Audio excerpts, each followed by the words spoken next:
চলছে ডোনাল্ড ট্রাম্পের শপথ গ্রহণের ক্ষণগণনা। নতুন প্রেসিডেন্টের দায়িত্বভার নেয়ার আয়োজন দেখতে রাজধানীতে ভিড় করছেন হাজারো মানুষ। ট্রাম্পের শপথ গ্রহণ ঘিরে নিরাপত্তা নিশ্চিতে 25,000-এর বেশি আইনশৃঙ্খলা রক্ষাকারী বাহিনীর সদস্য মোতায়েন করা হয়েছে। ক্যাপিটল হিল ভবন ও আশেপাশের এলাকায় স্থাপন করা হয়েছে স্টিলের বেড়া। যে কোনো হুমকি মোকাবিলায় স্থানীয় নিরাপত্তা বাহিনীর সঙ্গে কেন্দ্রীয় ও বিভিন্ন সংস্থা যৌথভাবে কাজ করছে।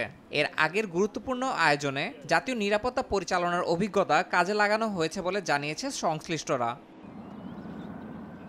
তবে এবার ঠান্ডা আবহাওয়ার কারণে খোলা জায়গায় এই অনুষ্ঠান বাতিল করায় পুরোপুরি সন্তুষ্ট হতে পারছেন না কেউ।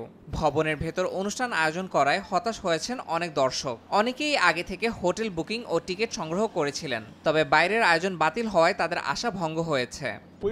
আমরা ক্যাপিটল হিলের পাশে দাঁড়িয়ে শপথ গ্রহণ অনুষ্ঠান দেখার পরিকল্পনা করেছিলাম, কিন্তু এই আয়োজনের অংশ হতে না পারায় খুবই হতাশ। তবে আবহাওয়ার সমস্যার পাশাপাশি নিরাপত্তার বিষয়টি মাথায় রেখে এই সিদ্ধান্ত গ্রহণ করা হয়েছে, সেটি আমরা বুঝতে পেরেছি। নিরাপত্তা ব্যবস্থা এবং আবহাওয়ার কারণে এবারের আয়োজন সীমিত করা হলেও শপথ গ্রহণ উপলক্ষে রাজধানীতে ট্রাম্প সমর্থকদের মাঝে উৎসবের আমেজ বিরাজ করছে। শপথ গ্রহণ শেষে সমর্থকদের সঙ্গে বিজয় র্যালিতে যোগ দেওয়ার কথা রয়েছে ট্রাম্পের। ইয়াসিন মোহাম্মদ জিসান, সময় সংবাদ।